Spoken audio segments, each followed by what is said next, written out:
Mic check 1 2, it's the Y2K collector.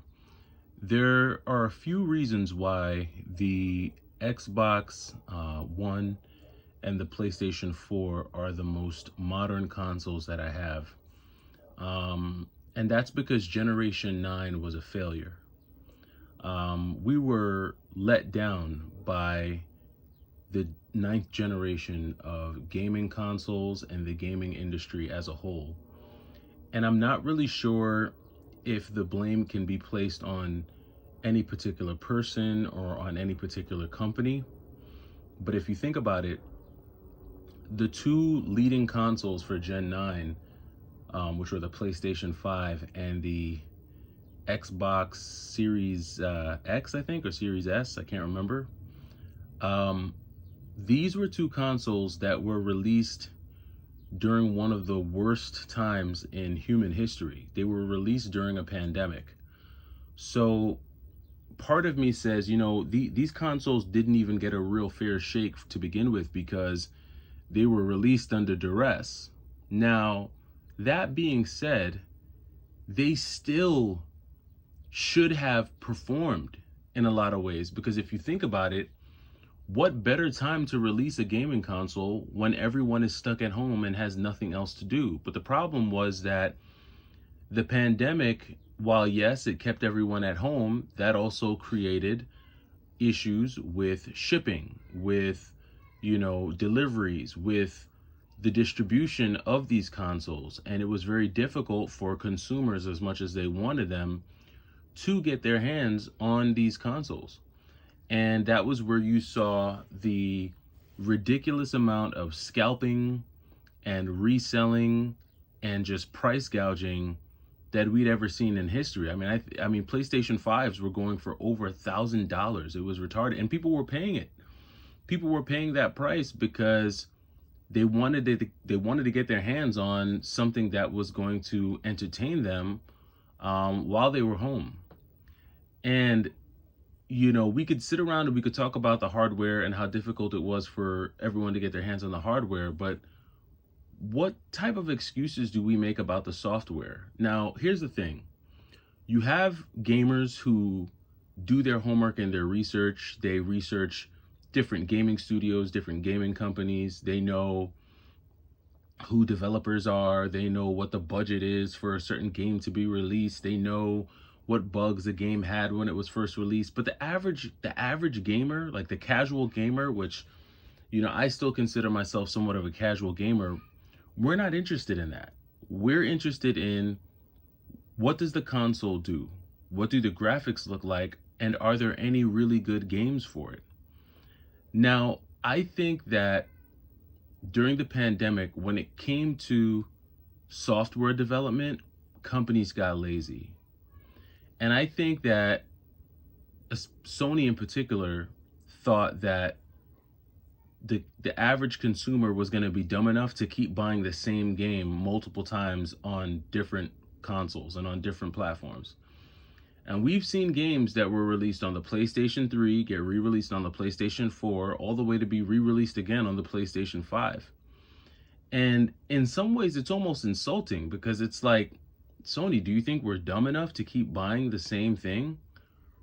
Why do you keep releasing the same games just on different consoles?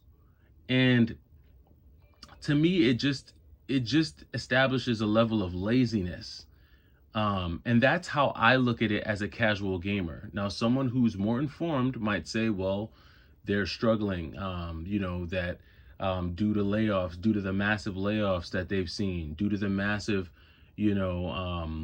acquisitions and disbanding of different development teams, all of these things play into the lack of software innovation. But as a casual gamer, I just don't care about that stuff. Give me a fun and exciting game. Give me a new and different experience from what I've had and seen before. And unfortunately, Generation 9 just failed to deliver that, in my opinion. We never saw anything revolutionary from a technical perspective, and you would think that with all the hype and the anticipation to get these systems that we would have. And then beyond that, we didn't see anything really revolutionary from a gaming perspective either. We haven't gotten any games that have just been game changers. I mean, when I think back to Gen 4, Gen 5, Gen 6, when I think back to the Super Nintendo era all the way up to like the PlayStation 2 era, we were constantly getting games that were just revolutionary, that just completely changed the way we saw video games, that broke the mold. And we don't see that anymore. And in a lot of ways, I have zero anticipation for Generation 10. I don't know what Generation 10 can bring us that we haven't already seen. And I feel like in some ways, gaming companies don't care because they think we're just dumb enough to keep buying. They think that we're just going to be, I guess, I don't know, entranced and so overwhelmed with new hardware that they'll just keep selling us the same software over and over and over again. And it starts to feel like the same pair of Jordans that Nike keeps releasing year after year after year. Eventually, you're going to stop buying them. It's like, how many times can I keep buying the same sneaker? And it's like, how many times can I keep buying the same game just re-released on a different system, on a different console? And because of these reasons, I think that Generation 9 was just a failure. And it's unfortunate because I don't know if there's going to be enough time for Gen 9 to redeem itself before we move on to Generation 10, because we're already hearing about Nintendo potentially releasing a new console. And I don't know what generation folks will put Nintendo's new console in. Will they consider Nintendo's new console Generation 10?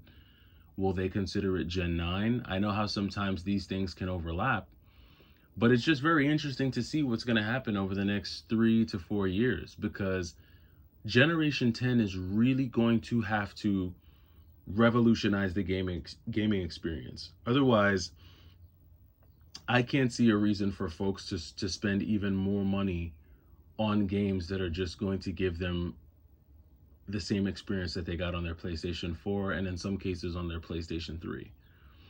And I think what it ultimately will do is it will put gamers in a space where they are going to start looking backwards, back to the times when games were different, when the libraries were vast and eclectic, and when development was innovative and creative.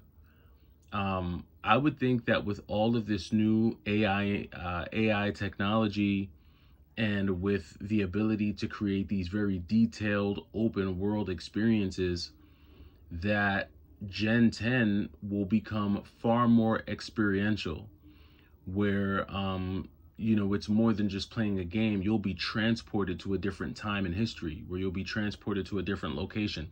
And I don't know how they'll do that. I don't know if the game will be so immersive that it will do that, if they'll incorporate some type of virtual reality that will do that for you. But hopefully by the time Gen 10 comes around, these gaming industries will stop thinking that we're dumb enough to keep buying the same thing and give us something new.